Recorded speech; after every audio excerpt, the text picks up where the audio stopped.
अस्सलाम वालेकुम, आप देख रहे हैं पॉजिटिव पार्क टीवी। मैं हूं मुबशिर रशीद खान। इस वक्त हम ज़मान पार्क में खान साहब के घर के बिल्कुल सामने से मौजूद हैं। यहाँ कुछ लोग मौजूद हैं, उनसे बात करते हैं। जी अस्सलाम वालेकुम। वालेकुम अस्सलाम। क्या हाल है आपका? ठीक है। कहाँ से आई हैं आप? मैं लाहौर से। अच्छा, नाम क्या है आपका? नया। अच्छा, आज खान साहब के लिए कोई आपके पैगाम देना चाहें?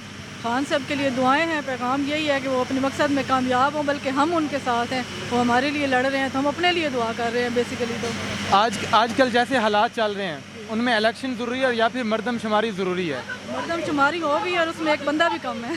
ये तो कहते हैं कि मर्दमशुमारी तो करवा रहे हैं लेकिन इलेक्शन मुलतवी कर रहे हैं। उस पर आप इलेक्शन तो होने चाहिए और हल नहीं है कोई, क्योंकि कल इन्होंने जो जलसा किया मीनार पाकिस्तान में, रिजल्ट तो इन्हें मिल गया, बस उसी खौफ से ये इलेक्शन नहीं करवा रहे। रेफरेंडम तो हो गया कल। अच्छा, आज का कल का जो जलसा हुआ है उस पर कुछ लोग पाकिस्तान मुस्लिम लीग नून के कह रहे थे कि बहुत छोटा जलसा था, तो उस पर आप क्या कहें? बस ख्वाब में वही आते हैं। अब सोए हुए थे, या तो आके देखते। वहाँ पे तो मुझे लगता है नून लीग के भी लोग आए हुए थे खुद बज़ाहिर देखने के लिए, और वो उनको देखने आए हुए थे। आप गई थी जलसे पे? जी बिल्कुल गई। कितना बड़ा जलसा था? मेरे ख्याल पूरा मीनार पाकिस्तान भरा हुआ था, और मीडिया के मुताबिक 4,65,000 वहाँ पे लोग मौजूद थे जिनकी सिम एक्टिव थी, जो नियर टावर था। अच्छा, खान साहब आजकल पेशी पे पेशी हो रही है, तो सुप्रीम कोर्ट से आपको उम्मीद है कि इलेक्शन करवाएंगे, खान साहब को वो बरी कर देंगे या नहीं? दुनिया उम्मीद पे कायम है। उम्मीद नहीं है लेकिन उम्मीद रखी हुई है। उम्मीद नहीं है और रखी हुई है, कैसा सवाल है? खान साहब से उम्मीद है कि शायद वो हमें उनसे अपना हक लेके दे दें। सुप्रीम कोर्ट से उम्मीद नहीं है? उन पे एतमाद नहीं है। अच्छा, आपको क्या लगता है ये इलेक्शन मुलतवी कराने में किसका हाथ है? डाकू रानी। कौन से? जनरल रानी कह दूँ या डाकू रानी कह दूँ, एक ही बात है। समझने वाले तो समझ ही गए होंगे। अच्छा, सिर्फ डाकू रानी ये इलेक्शन मुलतवी करवा रही है? और भी हैं पीछे, कोई तो हैं। और कौन है? इतना बड़ा फैसला ये? वर्दियाँ हैं, वर्दियाँ। वर्दियाँ हैं। अच्छा, तो वर्दी वालों के लिए कोई पैगाम?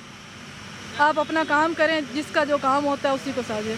जो हमारे मुल्क वालों का काम है उनको करने दो। सुप्रीम कोर्ट इस पर एक्शन लेगी कि इलेक्शन टाइम पे हो सकेगा? इंशाल्लाह उम्मीद है। एक अदल का अदारा है, एक उन्होंने हल्फ लिया हुआ है अदल पे, तो अगर उनको एहसास हो गया पाकिस्तान का, जो उन्होंने हल्फ लिया था, अगर उसका एहसास करेंगे तो ज़रूर करवाना चाहिए। अगर इलेक्शन टाइम पे नहीं होता तो उसका क्या रद्द-ए-अमल होगा आवाम का? जो आप अभी देख रहे हैं आवाम का रद्द-ए-अमल, फिर वो कहते हैं ना कि आज़ादी हम छीन के लेंगे अपना हक, फिर आवाम मुश्तिल होगी ज़्यादा से ज़्यादा। अभी भी हैं लेकिन खान साहब की एक बात की वजह से चुप है, बस तेरा एक इशारा, आगे फिर जैसे हम खड़े हैं इसी तरह खड़े रहेंगे। अच्छा, मतलब ये जज्बा जुनून बाकी रहेगा, आवाम इलेक्शन करवा के रहेगी? बिल्कुल इंशाल्लाह। कि ये शेलिंग से डर तो नहीं जाएगी नहीं, आवाम? अभी हम इधर खड़े हुए हैं इसी वजह से खड़े हैं। हमारे घर वाले में कॉल्स कर करके हालांकि कह रहे होते हैं, लेकिन हम फिर भी